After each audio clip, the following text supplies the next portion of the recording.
Hey, what's going on, folks? Bienvenue. My name is Wade, and this is Sabine River Valley.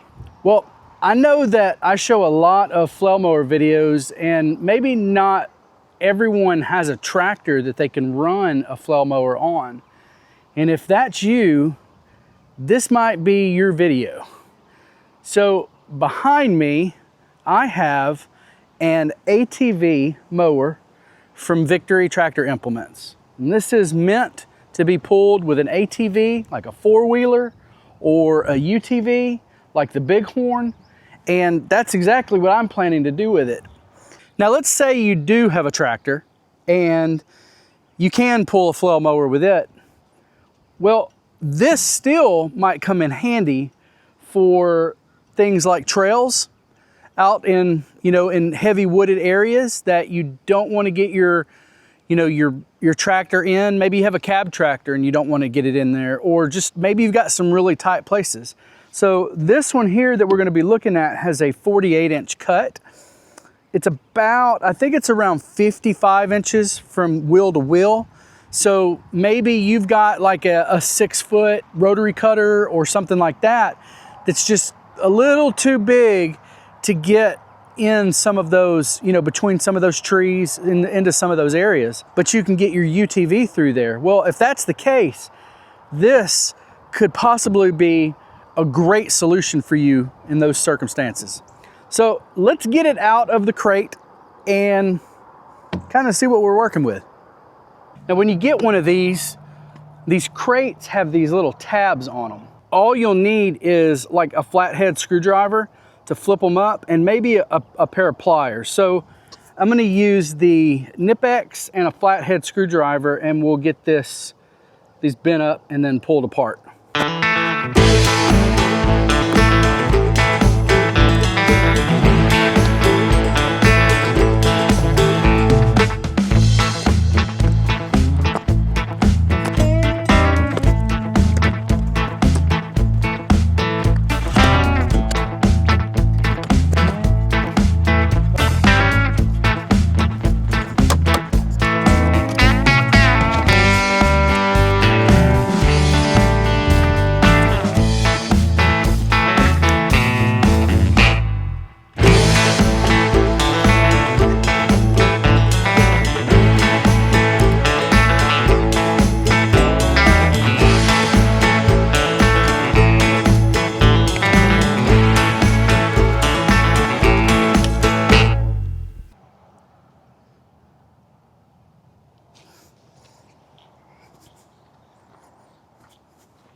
We've got the Briggs & Stratton engine sitting here.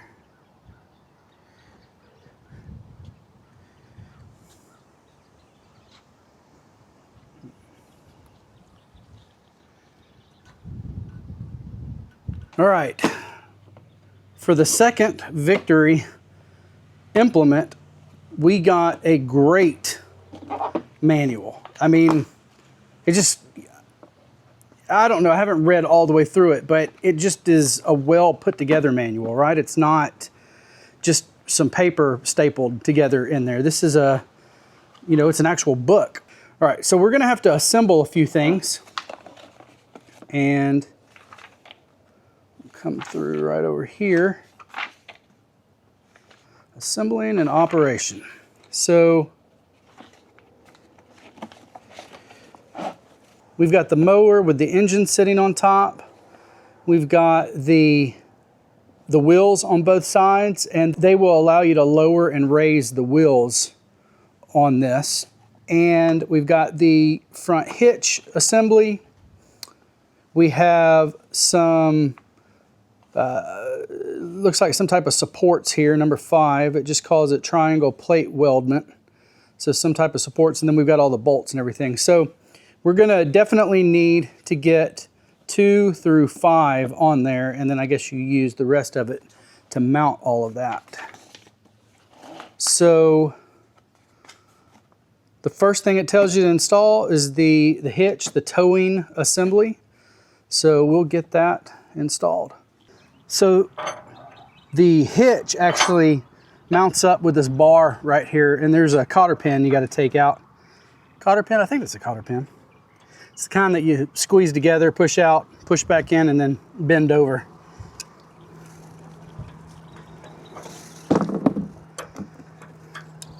And the wind is crazy out here today. Apologize for that.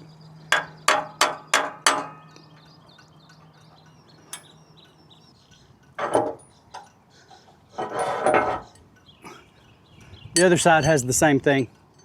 So.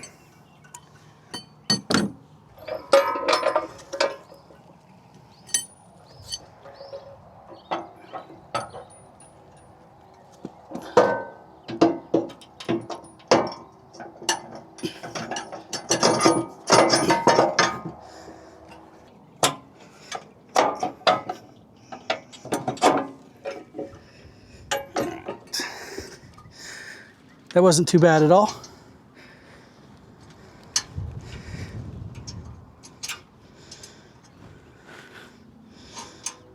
You've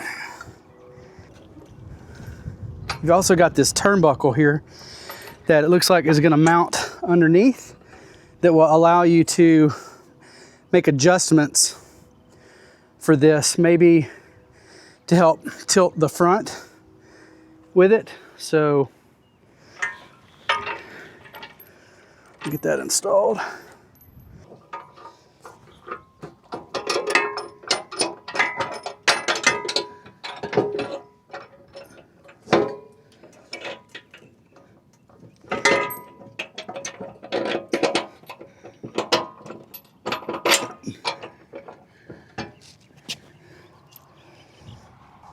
So it's not too difficult to get that in there. All right, and I'm not going to tighten anything down yet until I get everything set up right. So, all right, so we got the toe assembly on. And real quick, I did figure out what these are. These are the protection for the wheels. So, let's see where I saw that.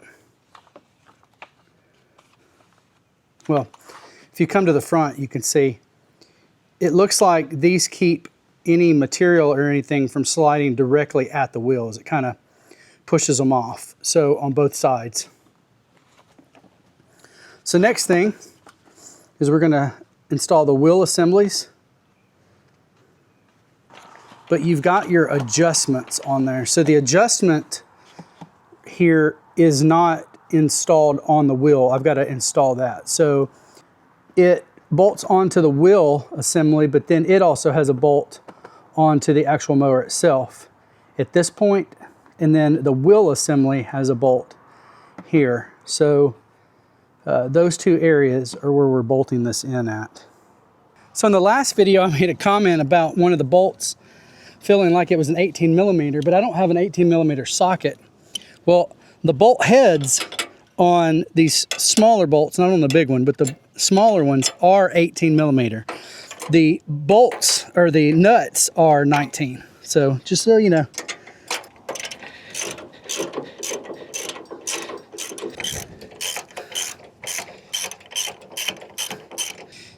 And the bottom one is 27mm, by the way. So I'm gonna try my best to get it off of here and move this into the garage to work. I don't know if that's gonna work or not, but we're gonna give it a shot. Hey, Wade here from the future. Yeah, these wheels are installed wrong, and it's gonna make this extremely hard for me to get off of the pallet. Now, they can be installed in a similar way to this, and I'll kind of go over that in a little bit and show you, but yeah, this is making this job a whole lot harder than it should have been.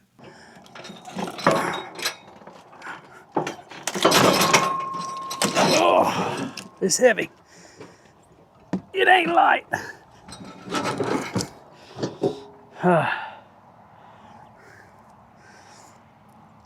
Let's see.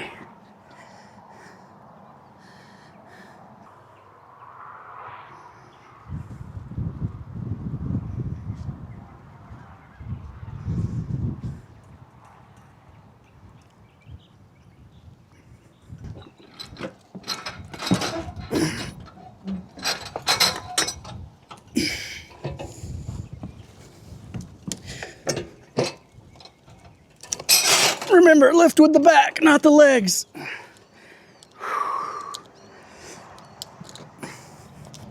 That was a joke. That was a joke. Don't go do that.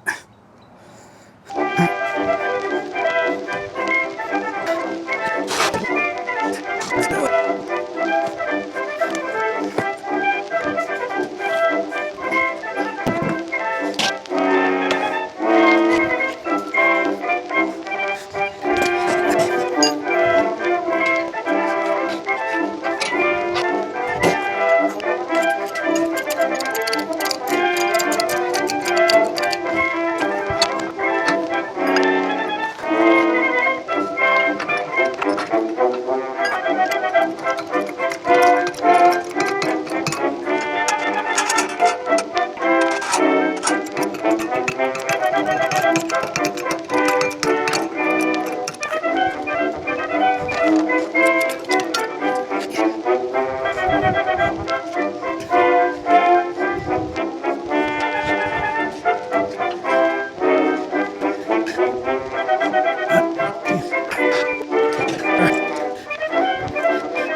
Hopefully now I can maneuver this thing a little. Yes. Oh.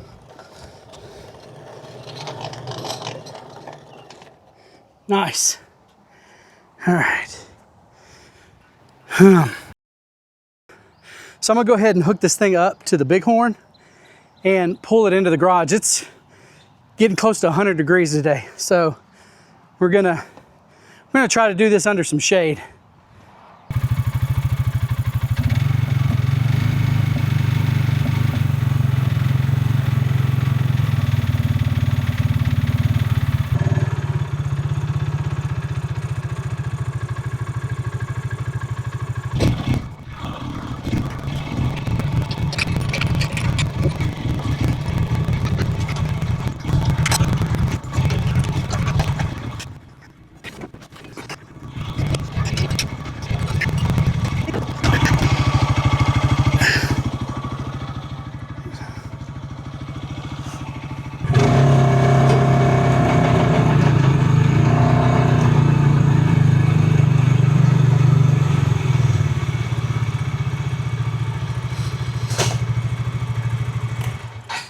All right, so I got her moved into the garage.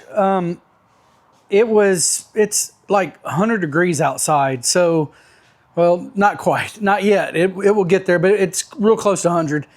And I wanted to get her in here and just get out of the sun. But I'm gonna tell you something. This is a heavy mower. This is an extremely heavy mower. Now, it's not as heavy as one of the big mowers, the big embankment offset mowers. It's, you know, it's not 1,500 pounds, 2,000 pounds. But those you hook the tractor up to and use hydraulics to lift and move, right? That makes that super easy. This one doesn't have that. So this is, you know, I think this is around 500 pounds. I'll have to confirm that and I'll put it on the screen if it's different than that. But I think it's around 500 pounds.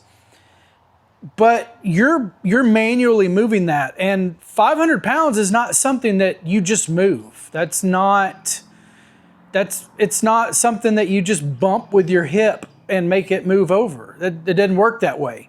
So on this mower, you got to be careful with it. You got to be ready for that weight. You got to understand that. Now, I did something wrong out here when I was setting it up, and I'm going to show you what that is, but it made it a lot harder on me, and it kind of worried me at first. In fact, I went in and called Victory and talked to them about it, and while we were in the call, we were going through some stuff and looking at some stuff, and that's when I realized that the initial setup I did was wrong. Now, I'll say this. There are multiple adjustments for the wheels on this thing. One of them is your normal adjustment that makes it a little easier to move, but one of them is if you want a smaller profile, if you want to bring those wheels in, you can do that, but you have to move them into a position where when you start wrangling this thing, it is going to be extremely hard. And I think I might have a solution to it. I don't know if I'll have it in this video to show you, but I'll tell you what it is. I'll show you what I'm thinking about doing. I don't know if it'll work though. I'm not 100% sure, but I'll just show you what my idea is. But let's go over this and let me show you what I did wrong. So you can see where I have the wheels mounted at right now. And if you look down it, you can see that they are centered underneath that engine. And that engine adds a bunch of weight to this thing sitting on top. Well, when I had this first set up, if you kind of go back, you can look and see that I had the wheels mounted where they were behind the mower. Now, the way that I had them was wrong, but you can mount them behind the mower, and you can mount them in a way where they actually sit behind the mower for the smaller profile. Right now, you know, they're sticking way out, but you can actually mount them where they stick in behind the mower. And so I had them behind it, which you can do. I just had it on the wrong side. The problem is when you mount these that way, when you mount them behind this thing, then now your center of gravity is way forward of the wheels of your easy pivot point. So when you start lifting up on that hitch up front, this thing doesn't just go up in the air. I mean, you gotta put something into it to get it up. It was extremely heavy. And I couldn't understand that, but now I know what's going on. But if you do want that low profile, my idea is to go get a trailer stand, not a jack stand, but a trailer stand, and mount it here. That way you can turn this, right, and lift this up in the air.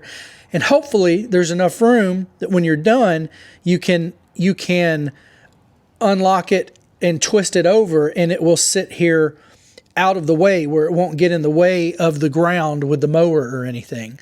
So that's my idea to rectify that situation, because that would help me lower or lift to get it on that trailer ball. And I was having, it was not fun doing that a while ago manually. So that's my idea. And eventually I'll try to get somewhere where I can get one of those. I might have to order it online. Harbor Freight sells them. I might go grab one. So maybe we'll see one in this video. I don't know. But anyway, that's the idea there. So my suggestion is when you first get this, set it up this way. Unless you specifically need that low profile setting, just go ahead and set it up this way and have your wheels in the center, and it's going to make this a lot easier to move and maneuver while you're trying to set it up. So I've got a few more things that I've got to do with this before it's ready to go. I've got to put the skids on it on the bottom. I've got to put those protection for the wheels that sit there on the side. I've got to mount those on it. So we'll get all this done and then get some fluids in it, right? They don't ship with oil or anything in the engine, so you've got to top that off. So we'll get some fluids in her, and then we'll get her out in the field. We'll get her out on some trails, and we'll cut with her and see how she does. One other thing here that I'm going to do is I'm actually going to drop that roller down at least one position.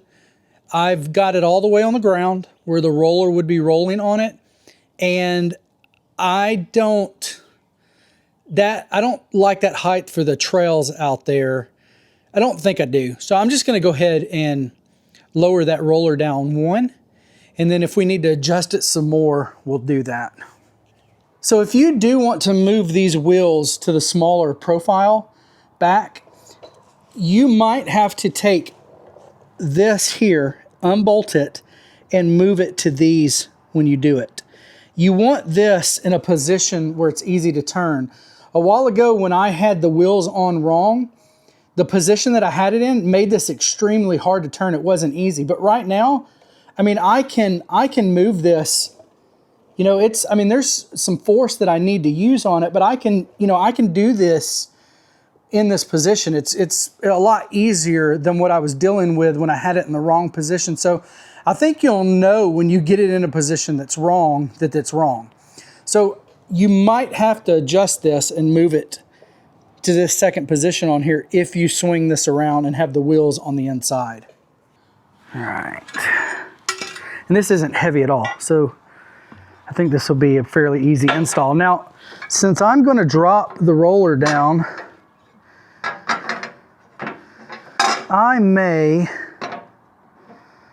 where do I want to put this? So this all the way up can't even use that bottom hole. So I don't know if that's even necessary to be there. The first hole you can use is this one. So I'm probably going to drop it down. Since I'm going to drop the roller down one, I'm going to drop this down one also.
All right.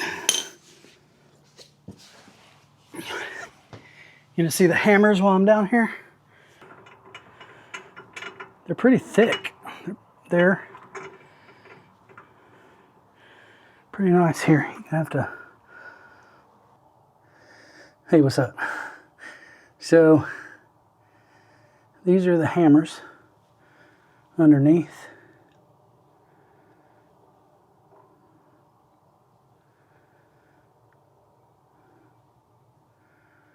See if I can focus on that.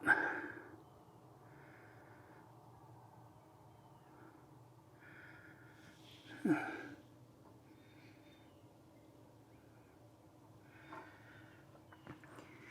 the drum itself,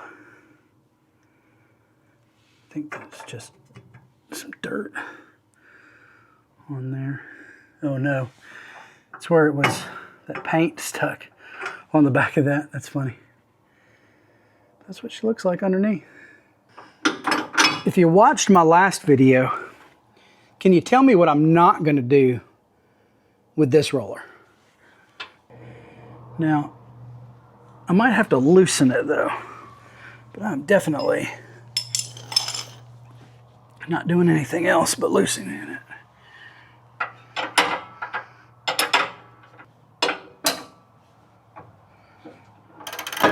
There we go.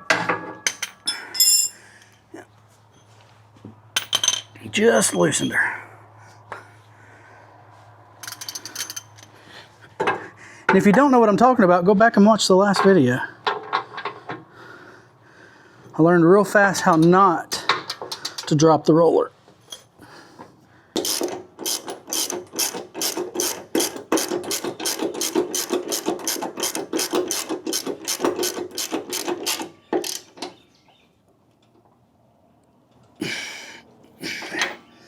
All right, roller is adjusted. So drop her back down. Oh.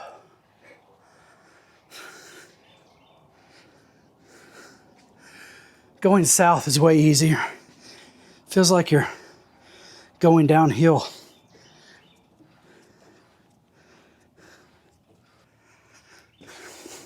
So what I'm doing is I'm gonna lower this all the way to the roller touches the ground, because I want to see where it's at when it's going to cut. There it is. Pick that tire up. So this is where we're at now.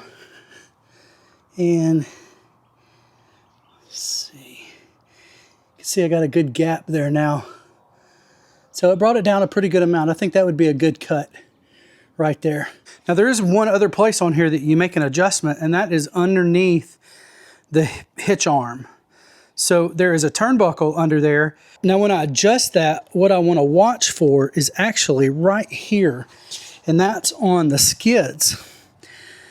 I like my skids being up off the ground a little. Now right now, I've got like 2 finger, and maybe let's bring that down to 1 finger. More.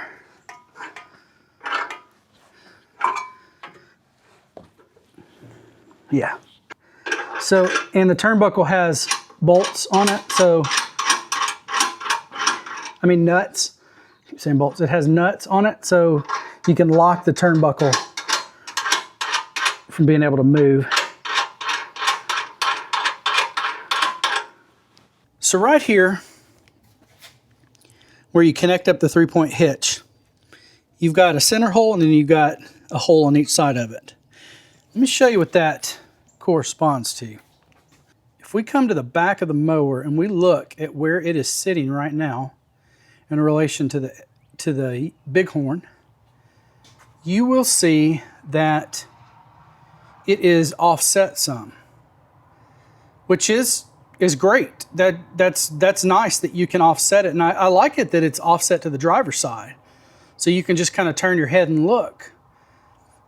It's a little weird when you're used to using it on a tractor because they offset to the other side. But anyway, so you can offset this, and it looks like you can even offset it even more. You know, maybe another foot or so that could come out. But you can move it over, and I'm hoping that when you move it over, it will actually center behind the UTV. So if you just want to cut directly behind your UTV, say you want to pull these wheels in to get that small width, right? That small footprint, if you want to bring those in and have it just, you know, maybe cover the wheels if it's big enough, you know, if this mower is big enough to cut it, or you just want to center it behind there. I'm hoping that moving that over one will let us do that. So that's an adjustment we're going to have to make when we get ready. And I'm guessing that I'm going to need to, you know, have it, I don't know. I don't know if it's going to be easy. Again, this thing is so heavy.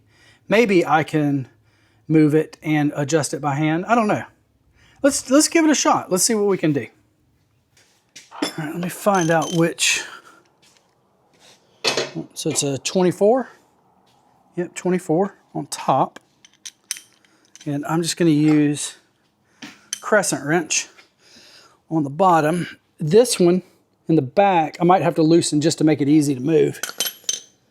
But that means I'm probably going to have to undo what I've done on my turnbuckle down here to allow this to move. So let me take the ugga-dugga off those so I can actually adjust it.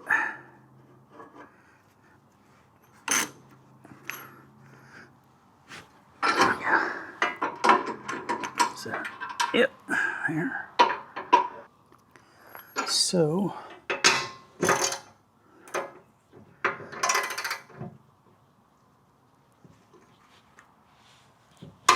okay.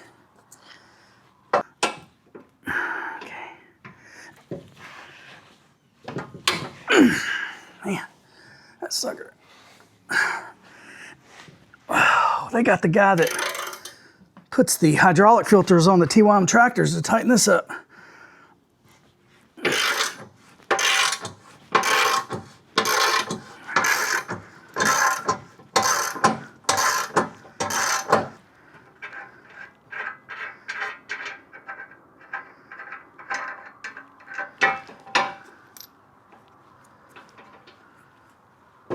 All right, now that that's out of the way, I can get this bolt. Now, yeah, that other one's tight. So I just need to loosen that.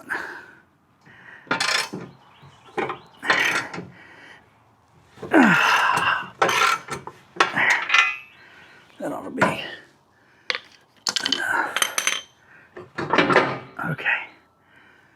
So we are definitely loose now. All right.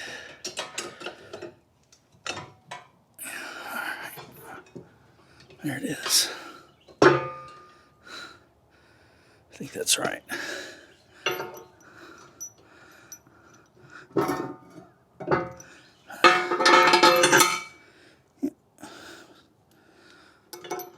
I'll take off first. I took that one.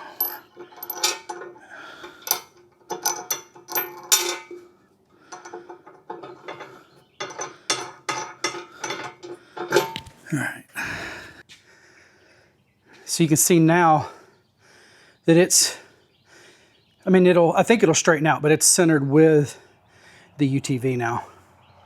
So, and this one is only 48 inches cutting width, so it's not quite going to reach the tires on this UTV. They're just a little bit further out. I think they're about 53 inches or something like that. So, but it's got it centered. So I kind of think that's what I want to do instead of offsetting it right now. But it wasn't hard. It only took me 5 minutes to do that. So, yep. So you've got your throttle cable here, and I'm going to mount it on this bar. I'll show you. When I'm sitting here, you know, I'll be able to adjust this while I'm driving, right? So I'm sitting here driving, not killing myself, reach up, and I can adjust it right here. I think that'll be a really easy way, and I can strap it in underneath where I won't tear it up. Hey, good morning, folks. So we're back on it, and today we are going to do the fluids, lubrication, fuel, and then hopefully cut with it. So I spent the morning finding some oil for this thing.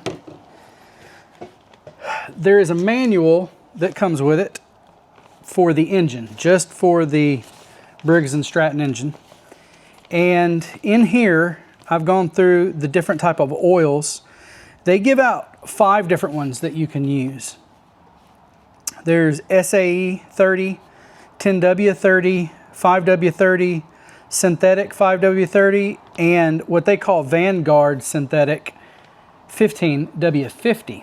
Now, I've never used 15W50, so I don't even know that I knew that existed. So, but on here, under the oil recommendations, it says use this chart to select the best viscosity for the outdoor temperature range expected, right? Different temperatures need different viscosities.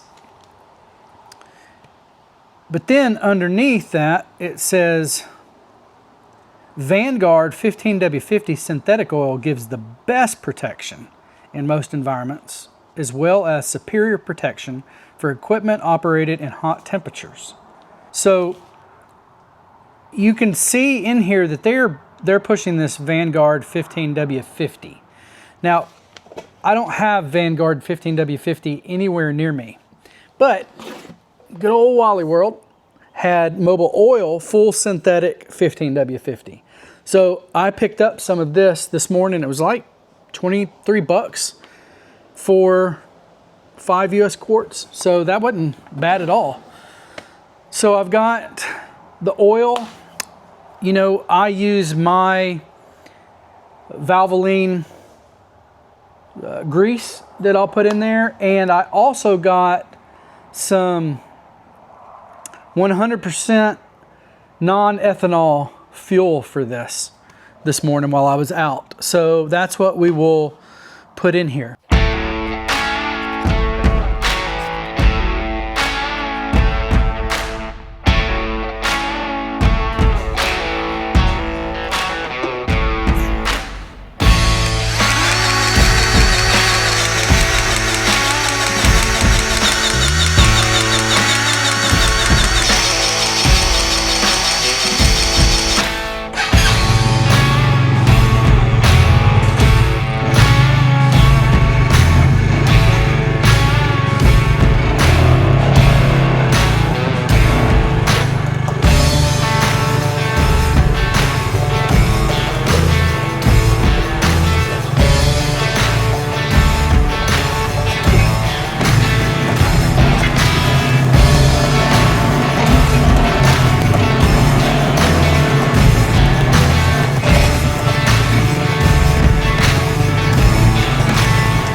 All right.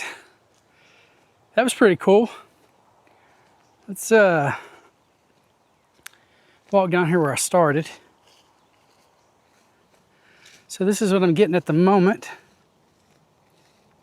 Got a feeling I'm going to need to make some adjustments on it. But this was all this high. So you see all this on the side? This is exactly what this right here on the sides, this is a good area.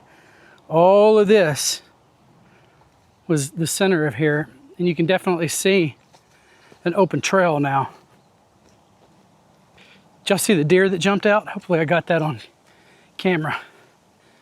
But come here through here all the time with a UTV, but never with that loud mower on there chewing stuff up. And I also don't think I have the throttle set as fast as it'll go. I think I need to make an adjustment on that.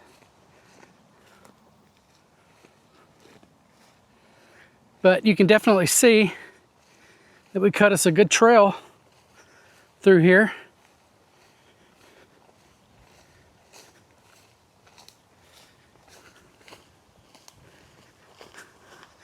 The ants are not happy.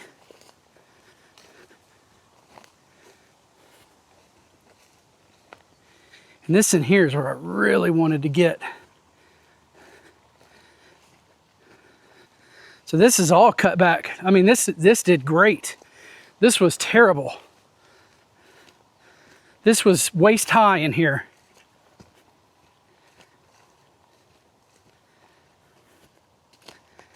I don't think this had ever been cut. I don't know.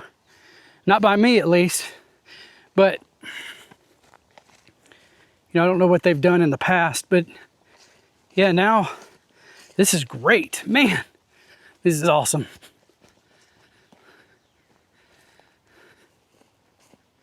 I've never even attempted to walk through here. And now I've got a clear path.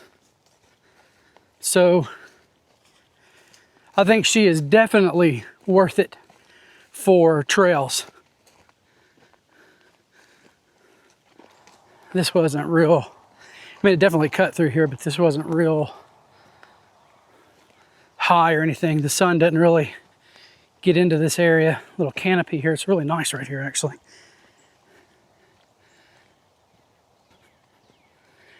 Then we come through here, and this is where it starts getting thick again. And this was all that right there.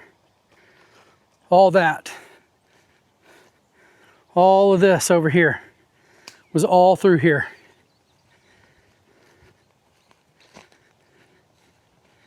So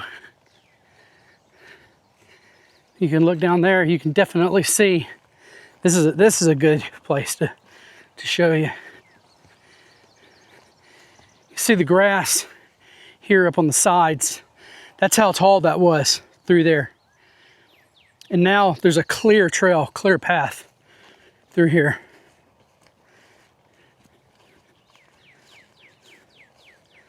So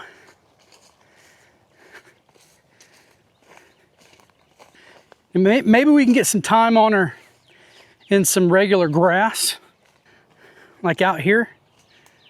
Maybe we can get time with her somewhere through here and see what she does. But so far, she's a pretty cool machine. Pretty awesome that I can throw her on the UTV and pull her around and cut.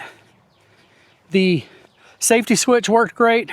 The throttle control, where I have it mounted, worked great. So I think I need to adjust the throttle itself because I don't think it's opening up fully on there. But that's just an adjustment on that cable. So anyway, all right, folks, there she is.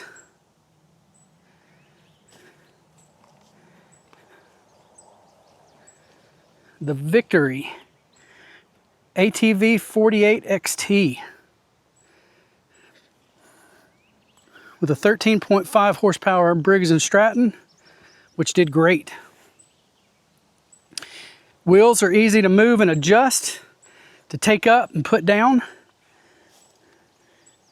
And you can also set them up where it's a low profile where they sit inside. All right, well, I think that's going to be it for this video.